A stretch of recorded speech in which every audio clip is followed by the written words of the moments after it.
This is Fox 61, Connecticut's news station. Look, nobody wants to have those conversations, but for the sake of our kids, we've got to fight back against the status quo. And what we have right now is not working for our students. First at 6, Hartford's mayor says tough talks are on the way for the community about the future of city schools. The changes, he says, are needed to enhance education for Hartford kids. Good Friday morning. It is October 24th, 1 week to Halloween, so get those costumes ready. Thanks for joining us on Fox 61 and Fox 61 Plus. I'm Bridget Bjorla. Let's see if Matt Scott has his costume picked out. You all ready to go? Do you at least have the candy for the trick-or-treaters? Yes. Okay, good. Yes. You give out like the king size? Oh, yeah. Okay, of course. Yeah. He's Mr. Generous, yeah. right? I you gotta be. I have a Mr. Generous. If a kid knocks on Matt Scott's door and he's giving out mini candy, that's not okay. You know what happens is I have a fairly long driveway to get to my house. So if you trek up there, you earned it. You got to get paid. I mean, that's what it is. So. There you go.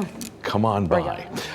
Forecast, here's what you need to know before you go. The slight cool down continues. Temperature is going to be running a few degrees under normal, and over the next few days, they're going to drop degree by degree for the highs and the lows. Steady sunshine, a few clouds later on this afternoon.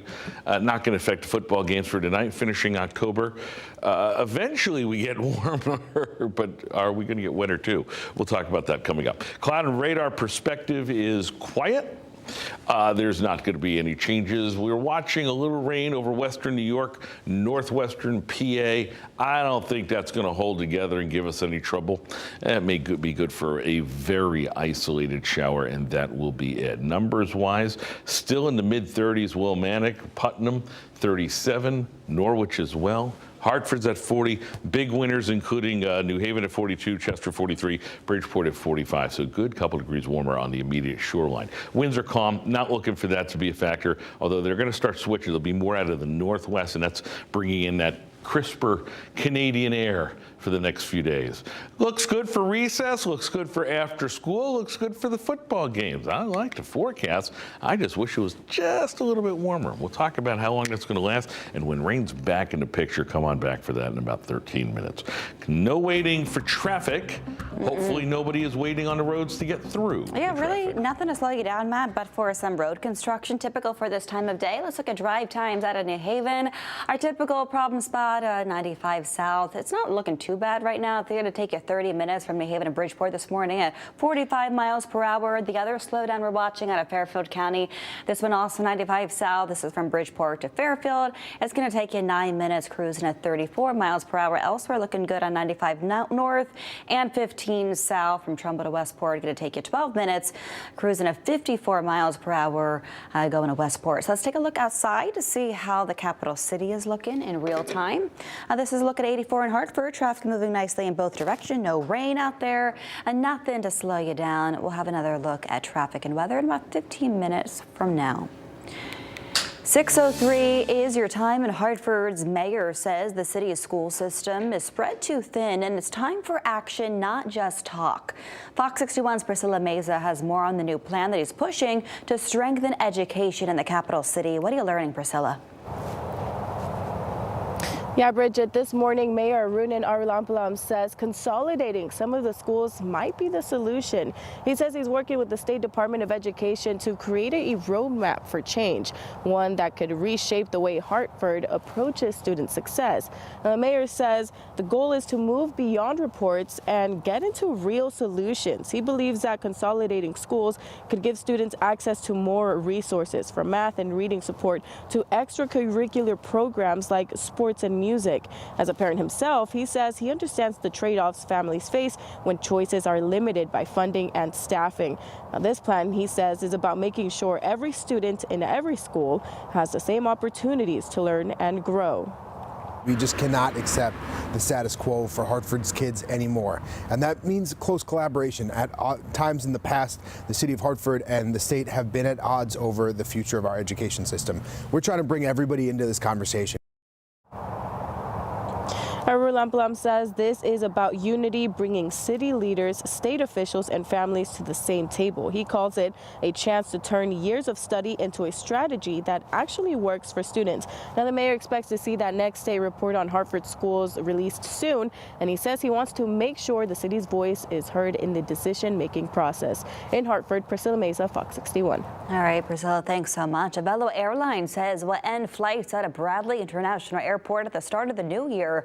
It claims this is due to lack of demand. Fox 61's Stephen Reels spoke with travelers at Bradley and shares their thoughts on the news, plus the new pushback from Avelo.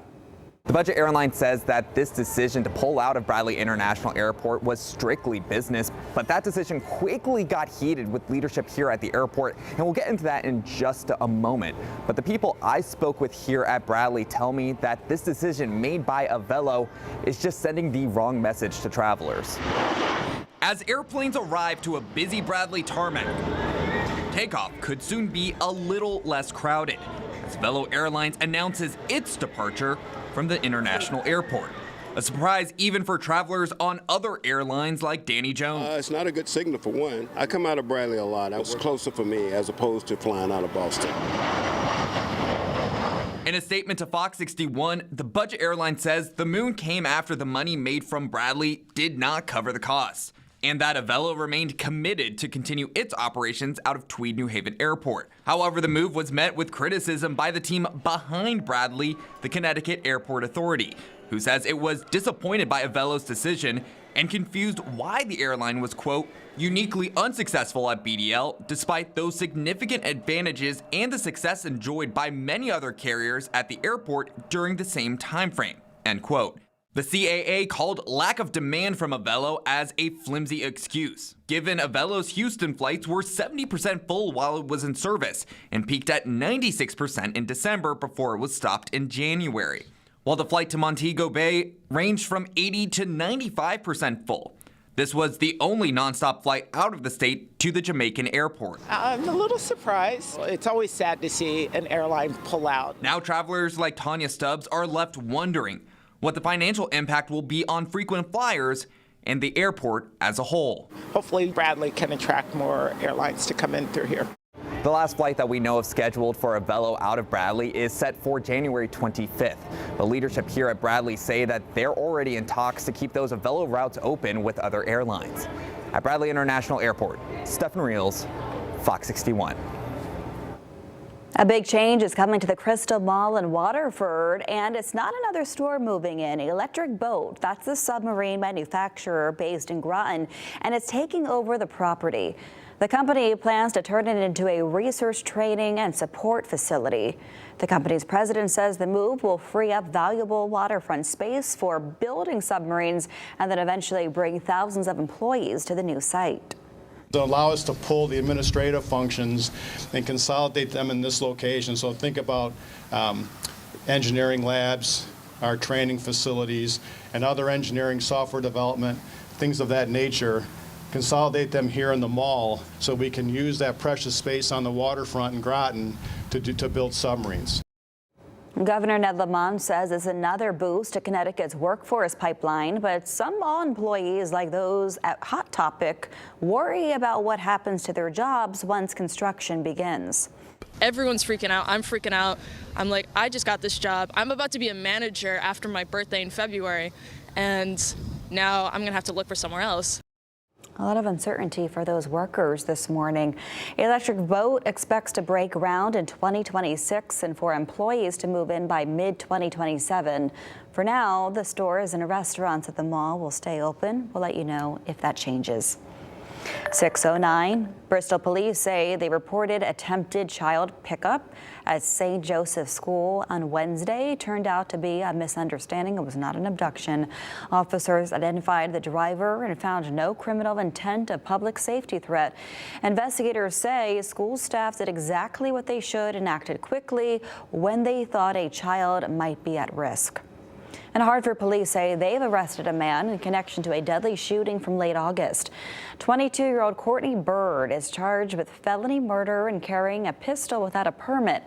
On August 24th, officers responded to Main Street and found 25-year-old Najee Vernon shot and unresponsive. He later died at the hospital. Bird is being held on a $950,000 court bond. And we now know that a man in his 70s was hit by a vehicle on Wolcott Street in Waterbury on Wednesday.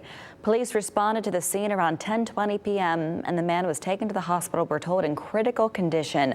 Officers say the driver who hit the man drove away before they got there. Police have not released a make and model of the car just yet. One person we spoke with who drives and works in the area shared that they weren't surprised to learn about this hit and run. There's a lot of speed that happens over here. Some people might try to catch the light coming that way, catch it that way, or like it's just a lot. It's just, this road is just, it's not a good road. If you have any information about what happened, you're asked to call the Waterbury Police Department. 6:10 now. A man in Watertown accused in an animal hoarding investigation is due in court for a plea hearing. It's happening today. Martin Oliver faces 50 counts of cruelty to animals. Police say they found 50 animals, including cats and dogs, inside his home on Cobb Street back in September. Officers say they responded to the home after several complaints from neighbors. 6:11 now, breaking overnight. President Trump says he has halted all trade talks with Canada. He made the announcement on social media after seeing ads featuring former President Reagan criticizing tariffs. Ontario's government said they would spend $75 million on the ad to run in the United States. The Reagan Presidential Foundation says the ad misrepresents his speech and was edited without permission. President Trump believes it was used to influence the U.S. Supreme Court as it gets ready to hear arguments about the tariffs. Canada's Prime Minister has not yet responded.